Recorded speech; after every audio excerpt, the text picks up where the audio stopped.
Ouvrir la fenêtre. Les yeux encore fermés sur les rêves du matin, je ne pense qu'à une chose. Ouvrir la fenêtre. C'est l'hiver pourtant. Aucun bruit. Voilà, c'est ça, je n'entends aucun bruit. J'ouvre les yeux. Une drôle de lumière. Celle que renvoie la terre lorsque la neige la recouvre. Je connais cette lumière. Chez moi, là-bas, la neige est là dès novembre. On rentre dans la maison. On se fait son cocon de solitude en attendant le printemps. Les enfants l'attendent comme un premier cadeau de Noël. Ici, tout est doux. L'hiver n'est pas l'hiver. La douceur de l'océan remonte la rivière. La voix chante, le vin est sucré. On se promène sans gants et sans écharpe à Noël, au bord de la Dordogne. Ici, la neige est une étrangère. Ils ne savent pas comment l'accueillir. Des années que je n'ai pas vu la neige.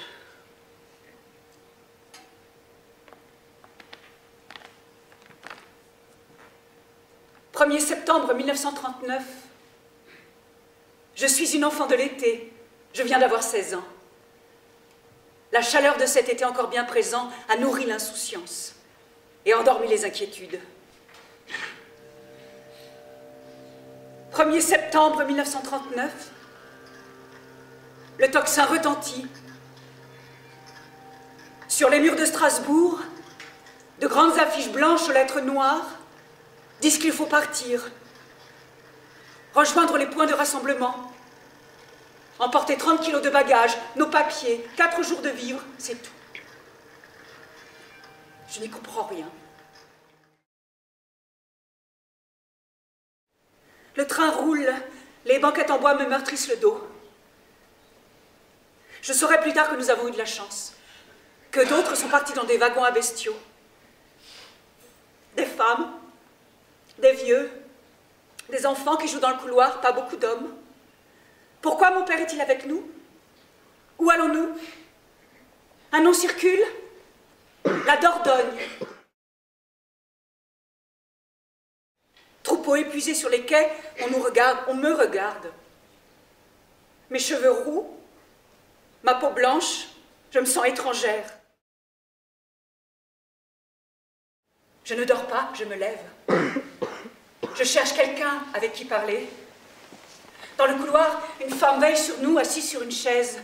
Je m'approche, elle met un doigt sur ses lèvres. Je lui demande à mi-voix si elle sait pourquoi nous sommes là. Elle me fait répéter.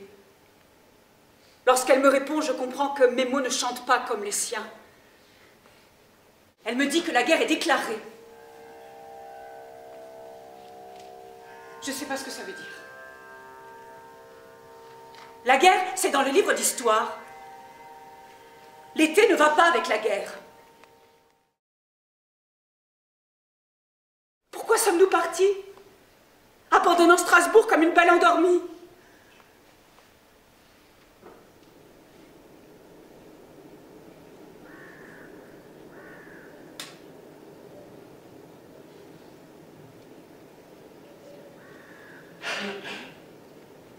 La neige, j'en étais sûr. Hier soir, le ciel était blanc. Les chiens tiraient sur leurs chaînes. Les bêtes étaient pressées de rentrer. J'avais froid dans mon lit. J'ai remis les bredons d'hiver.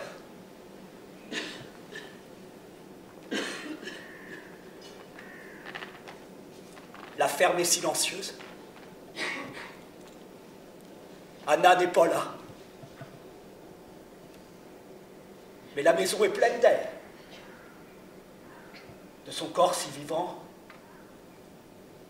de ses colères, de ses rires, de ses silences.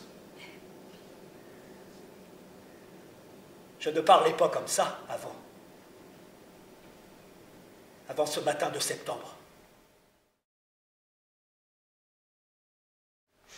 J'avais 17 ans. Pas de frère, pas de sœur. Je ne connaissais rien aux filles. Juste ce que racontaient les copains. Ou ce que j'avais pu deviner à l'école. Alors celle-là, avec ses cheveux roux, ses yeux ni bleus ni verts, et sa colère, j'osais pas lui parler.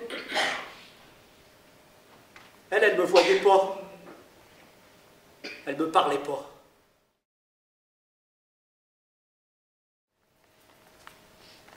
Au café, chez Fernand, il se moquait. Thomas, t'as touché le gros lot? Il y a une belle rousse chez toi. Méfie-toi, les rousses, c'est comme les renards. Ça fait ses coups en douce.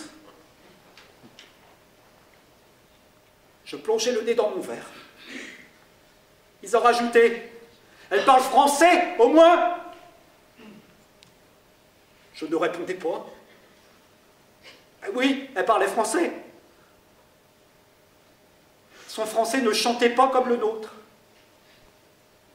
Avec ses parents, elle parlait alsacien.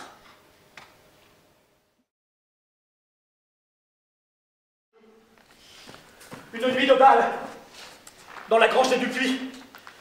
La milice a débarqué. Marcel, en tête. Anna s'est plantée devant lui et lui a crié « Salaud !» J'ai eu peur pour elle. Je l'ai entraînée dehors. On est rentré à la ferme sans rien dire. Je lui tenais la main. Elle ne l'a pas lâchée. Je n'ai pas dormi cette nuit-là. Un fourmillement dans la main me tenait éveillé. Maintenant, je suis décidé. Je choisis Anna contre Marcel. Les filles voient plus profond.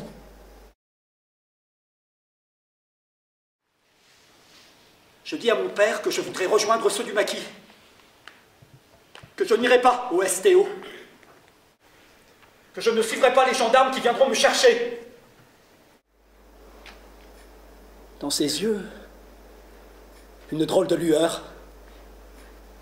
Il dit seulement « Tu vas nous manquer à la ferme.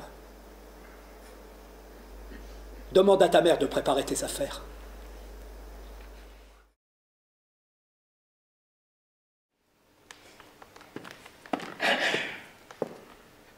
Ma mère prépare le repas. Anna l'aide. Elles s'entendent bien maintenant. Je les entends rire parfois. Les rires chez nous, c'est pas souvent. Je présente Pedro. Anna se retourne. Leurs regards se croisent, s'accrochent, ne se lâchent plus. Pendant quelques secondes qui durent un siècle. Je n'ai jamais osé regarder une fille droit dans les yeux comme ça. Chez nous, ça ne se passe pas comme ça, l'amour. On sait qu'un jour, après un bal, on fréquentera une fille. On la mariera, elle viendra habiter chez nous et la vie s'écoulera sans passion, sans drame. Pedro, il faut y aller, je dis. Nous quittons la ferme, nous rejoignons le maquis.